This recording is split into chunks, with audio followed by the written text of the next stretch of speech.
السلام علیکم۔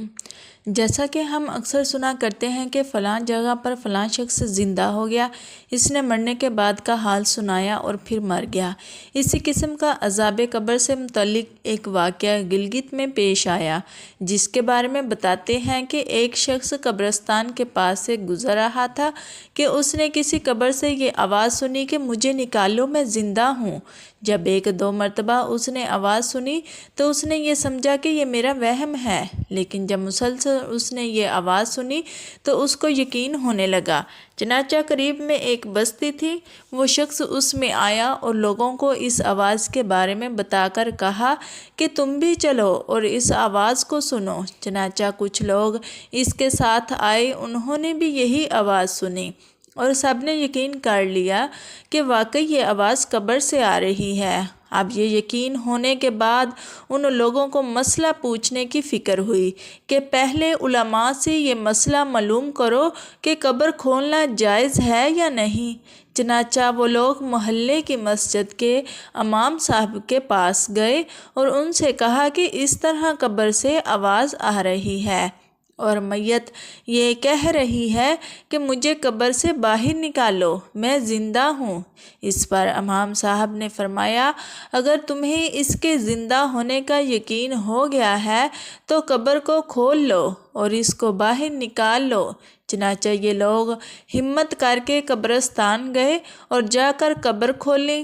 اب جو ہی تختہ ہٹایا تو دیکھا اندر ایک عورت برہنہ حالت میں بیٹھی ہوئی ہے اور اس کا کفن گل چکا ہے۔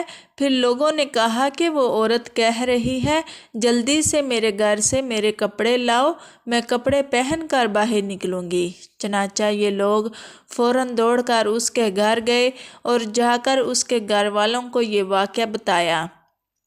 اس کے کپڑے چادر وغیرہ لے کر آئے اور لا کر کے اندر پھینک دیے۔ اس عورت نے ان کپڑوں کو پہنا اور چادر اپنے اوپر ڈالی اور پھر تیزی سے بجلی کی طرح اپنی قبر سے نکلی اور دوڑتی ہوئی اپنے گھر کی طرف بھاگ گئی۔ گھر جا کر اس عورت نے ایک کمرے میں چھپ کر اندر سے کنڈی لگا لی۔ اب جو لوگ قبرستان آئے تھے دوڑ کر اس کے گھر پہنچے۔ ان کو وہاں جا کر معلوم ہوا کہ اس نے اپنے کمرے کے اندر سے کنڈی لگا رکھی ہے۔ ان لوگوں نے دستک دی کہ کنڈی کھولو۔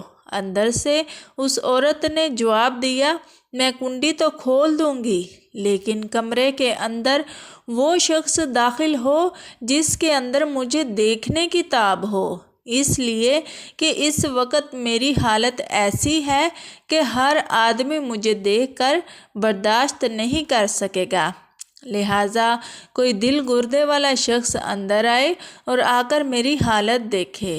اب سب لوگ اندر جانے سے ڈر رہے تھے، مگر دو چار آدمی جو مضبوط دل والے تھے انہوں نے کہا کہ تم کنڈی کھولو، ہم اندر آئیں گے۔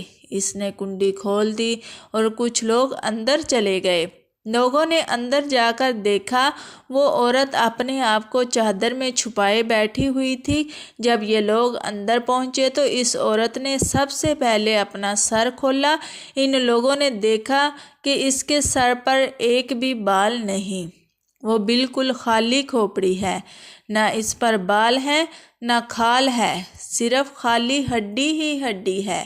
لوگوں نے اس سے پوچھا، تیرے بال کہاں گئے؟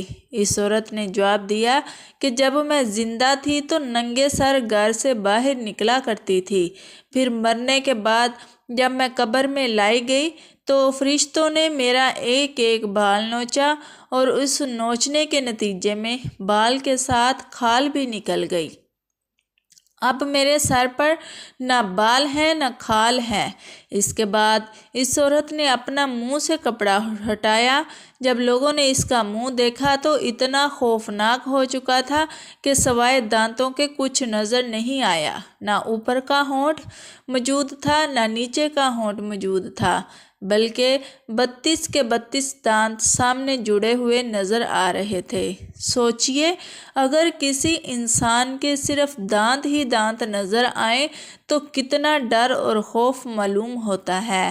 اب ان لوگوں نے اس عورت سے پوچھا، تیرے ہونٹ کہاں گئے؟ اس عورت نے جواب دیا، میں اپنے ہونٹوں پر لپسٹک لگا کر نامحرم مردوں کے سامنے جایا کرتی تھی۔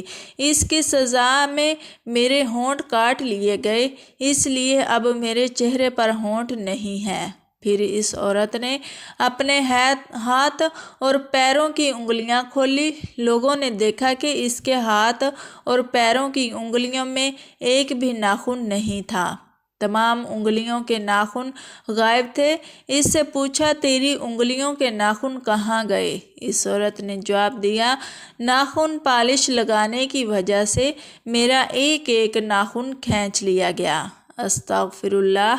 چونکہ میں یہ سارے کام کر کے گھر سے باہر نکلا کرتی تھی، اس لیے جیسے ہی میں مرنے کے بعد قبر میں پہنچی تو میرے ساتھ یہ معاملہ کیا گیا اور مجھے یہ سزا ملی کہ میرے سر کے بال بھی نوچ دیے گئے، میرے ہونٹ بھی کاٹ دیے گئے اور ناخن بھی کھینچ لیے گئے۔ اتنی باتیں کرنے کے بعد وہ بے ہوش ہو گئی اور مردہ بے جان ہو گئی، جیسے لاش ہوتی ہے۔ چنانچہ ان لوگوں نے دوبارہ اس کو قبرستان میں پہنچا دیا۔ محترم خواتین و حضرات، اللہ تعالیٰ کو یہ عبرت دکھانی مقصود تھی کہ دیکھو اس عورت کا کیا انجام ہوا اور اس کو کتنا ہولناک عذاب دیا گیا۔ بے پردہ خواتین اس واقعے سے عبرت لیں اور ان گناہوں سے توبہ کرے جس کی سزا بروز قیامت بہت سخت۔ پردہ اسلام میں عورت کی عزت و وقار اور تحفظ کا ایک اہم ذریعہ ہے، جو نہ صرف ایک دینی فریضہ ہے بلکہ ایک ایسی ڈال بھی ہے جو عورت کو